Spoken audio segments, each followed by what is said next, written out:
You never know how strong you are until being strong is your only choice. I'm going to put you in a position where you're either going to succeed or die. Not physically die, but I mean emotionally die, because I'm going to put your back right up against the wall. And I give, and I ask for no quarter, and I give no quarter, meaning I ask for no easiness. I'm an old man. I'm old enough to be a grandfather. Forget all that shit.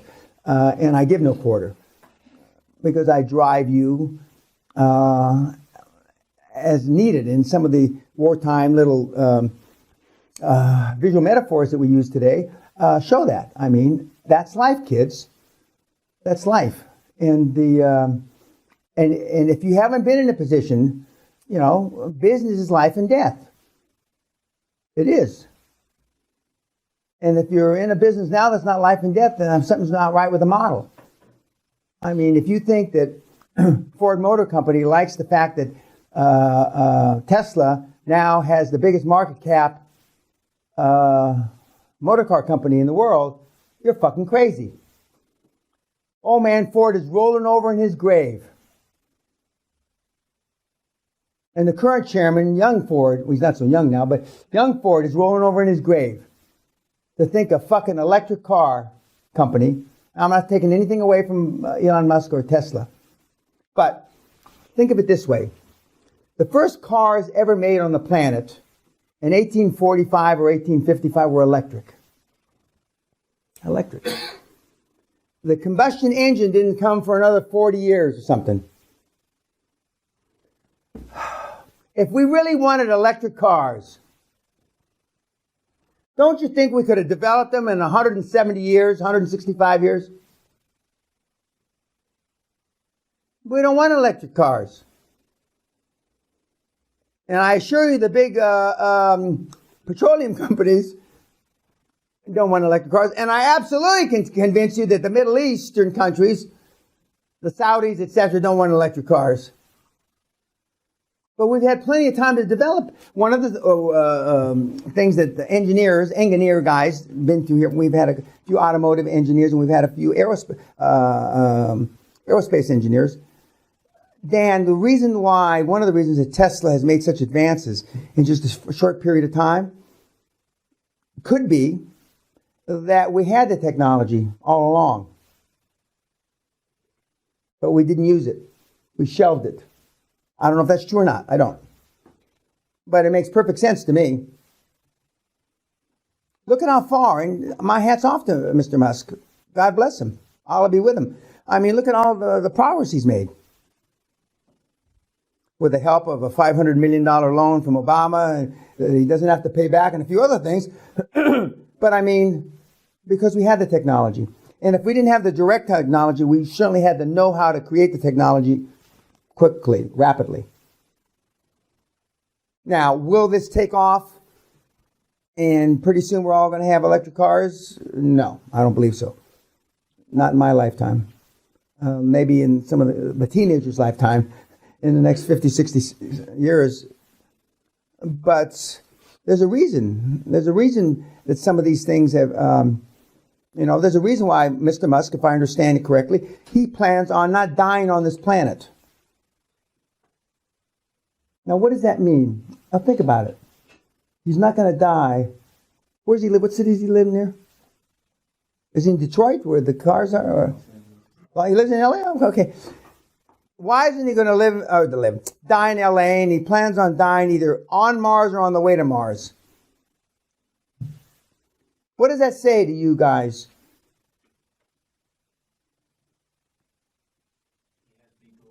Yeah, of course he does. Well, the biggest bodacious goal I ever heard is when Barack Hussein Obama, about 40 years ago, said when he was a dopehead that he was going to be the first black president. That's a big fucking bodacious goal, But I mean, I take my hat off to him for that, for setting big goals. But getting back to Musk, because, whether the Earth is wrung out and, it's at the end of its cycle, which it's not, we've got, I don't know how many more years, thousands though, not dozens.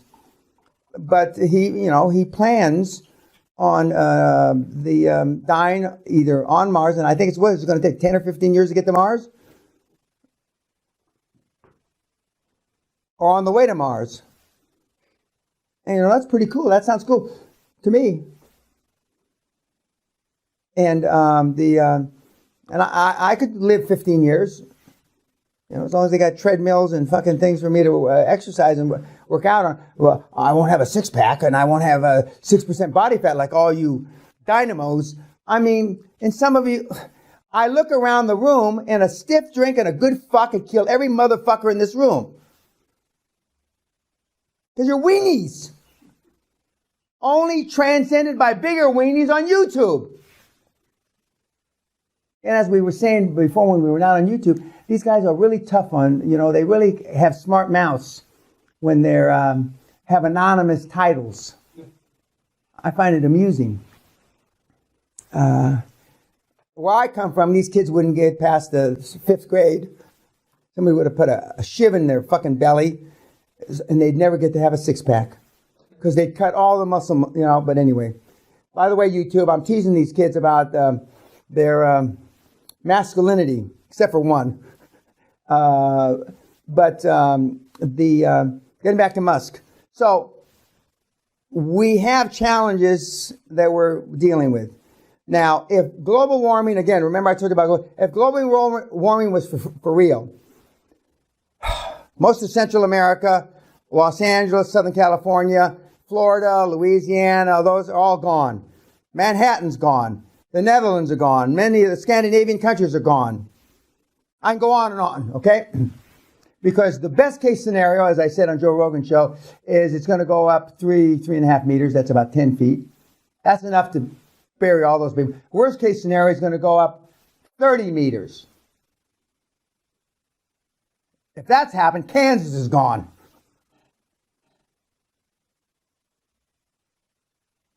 And the last time I looked at a property, which is a few years ago, in Florida, there was no disclaimer in the prospectus, the private placement memorandum on the building, that said, if global warming is for real, 7 floors of this building will not be used because they're going to be underwater.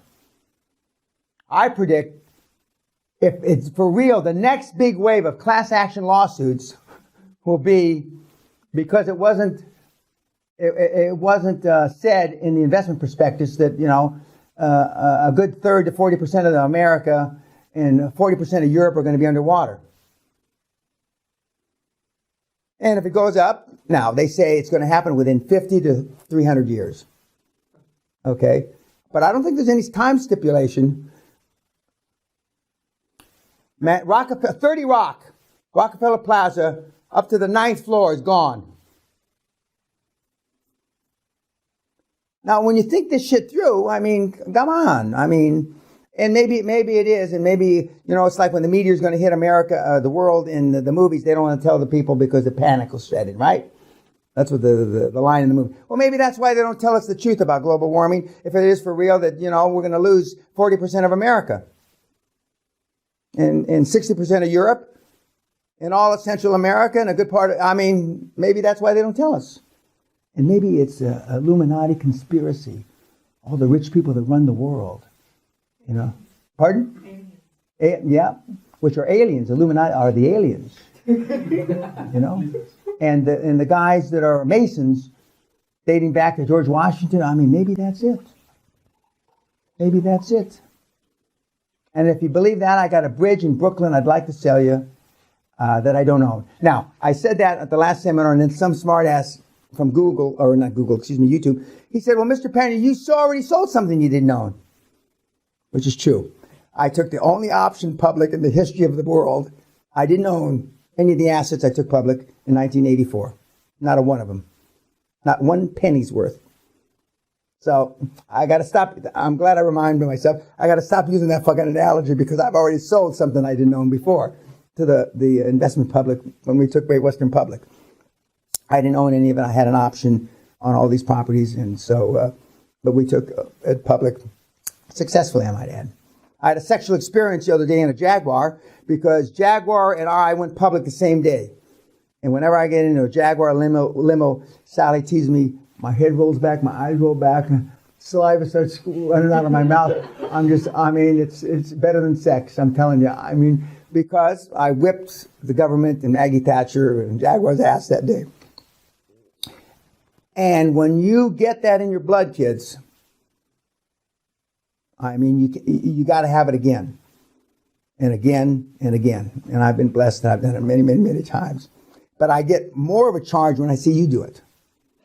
When I see the young Phenom and these other guys do this shit. I mean, it's beyond your understanding how I get off on it, because you're a real leader when you teach people how to be leaders, that create other leaders. That's a real test of leadership. And that means I know the system works beyond a shadow of a doubt, because I've got melon heads doing it. And I don't mean that in a negative way. I mean it in a positive way. And when I call you retarded, it's not in a negative way. I know it's hard to take retardation as a positive, but I mean in a positive way. That means just normal folks can do it. Because I am not normal. I am above the norm by anybody's definition. So, but when normal folks can do it, I mean, it's the best of all worlds. And you'd think, I'm only producing about 100, 120 people a year out of this deal here, although thousands and tens of thousands, I'm told, use it. But I mean, there's no competition. There's really no competition out there. And no matter where you are, once in a while we get, Christopher will bump into somebody that you pitched. That happens 3 or 4 times a year. 3 or 4 times a year. You'd think after 24 years that they'd be, stepping on everybody's feet, left, right, and center, but you don't. You just don't. That's because the financial world is a big, big, big place. And it's just like, there's the Bulgarian Brute too. I mean, he was doing this shit before he got here, right? You got a chairman, you got this, right? You got okay. And he doesn't know what the fuck he's doing. I with respect, because you don't have to know what the fuck you're doing. Jesus Christ. Look at him. He looks like a fucking mongoloid idiot. God almighty, what do I have to do? I mean, it makes me crazy. You don't have to know. And the only thing that keeps you from doing it is fear. False expectations appearing real. And that's why when I call you a cunt, it's not because you're a vagina, although some of you look like vaginas. It's because you're cowards. They were produced by your parents who were produced by their parents. So we've got 2 or 3 generations of fucking cunts. Thank you, YouTube.